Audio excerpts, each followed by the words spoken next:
જય માતાજી બધાને। તો આજે મેં લીલા મરચાંની ચટણી બનાવી છે। આ ચટણી એકદમ જલ્દી બની જાય છે અને ટેસ્ટી પણ લાગે છે। વિડીયો અમારો પૂરો જોજો અને કેવો લાગ્યો તો કમેન્ટ કરીને જરૂરથી અમને કહેજો અને એક લાઈક જરૂરથી કરજો।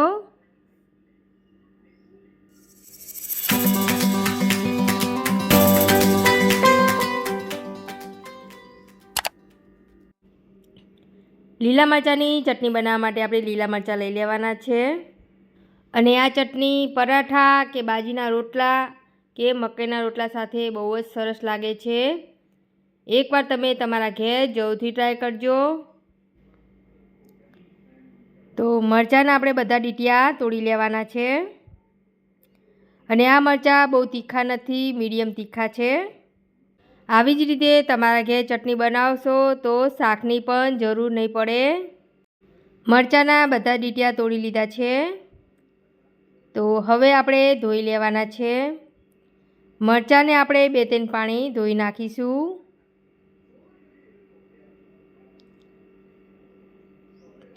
અને એક અલગ વાસણમાં કાઢી લેવાના છે। તો મરચાં આપણે બધા ધોવાઈ ગયા છે। ગેસ ચાલુ કરી દેવાનો છે અને એક કઢાઈ મૂકી દઈશું। તેલ નાખીશું। આ ચટણી તમે ઓછા તેલમાં પણ બનાવી શકો છો। આમાં બહુ તેલની જરૂર પણ નથી પડતી। તો મરચાં નાખીશું। મરચાં કઢાઈમાં નાખો ત્યારે ચક્કાથી ચીરીઓ કરીને જ નાખવાના છે અને ધીમી આંચ ઉપર આપણે મરચાંને તળીશું। તો હવે આપણે કાચી સિંગ નાખવાની છે, મિક્સ કરી દઈશું અને લસણ નાખીશું। ધીમી આંચ ઉપર આપણે ઢાંકણું ઢાંકીને ચડવા દઈશું। તો મરચાંને એવું સરસ ચડી ગયું છે। તો હવે આપણે થોડુંક જીરું નાખવાનું છે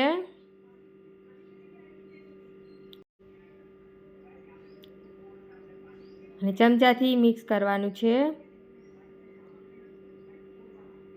અને હવે આપણે સ્વાદ પૂરતું મીઠું નાખવાનું છે અને મીઠું નાખીને આપણે એકદમ મિક્સ કરી દઈશું અને જે મરચાંને એવું કાચું રહી ગયું હશે તો મીઠું નાખશો તો એ પણ ચડી જશે। કોથમીર નાખવાની છે અને ગેસ બંધ કરી દઈશું અને ઠંડુ થવા દેવાનું છે। ઠંડુ થાય પછી તે આપણે ચટણી બનાવવાની છે। મરચાંને એવું હવે આપણે ઠંડુ થઈ ગયું છે તો એક મિક્સર જગ લઈ લઈશું અને એમાં આપણે ક્રશ કરવાનું છે। એકદમ પેસ્ટ નથી બનાવવાનું। મિક્સરની જગ્યાએ તમે ખાયણીમાં ટીસશો તો પણ આ ચટણી બહુ જ સરસ લાગશે। તો રિવર્સમાં ફેરવીને આપણે અધકચરી ચટણી બનાવવાની છે। એકદમ પેસ્ટ નથી બનાવવાની। વિડીયો તમે પૂરો જોજો અને એવી જ રીતે તમારા ઘેર ટ્રાય કરશો તો સહેજે ભૂલ નહીં આવે અને એકદમ પરફેક્ટ આ ચટણી બનીને તૈયાર થઈ જશે અને તમારા ઘરનાને બધાને પણ આ ચટણી જરૂરથી પસંદ આવશે। લીલા મરચાંની ચટણી બનીને તૈયાર થઈ ગઈ છે। તમને અમારો આ વિડીયો કેવો લાગ્યો તો કમેન્ટ કરીને જરૂરથી અમને કહેજો।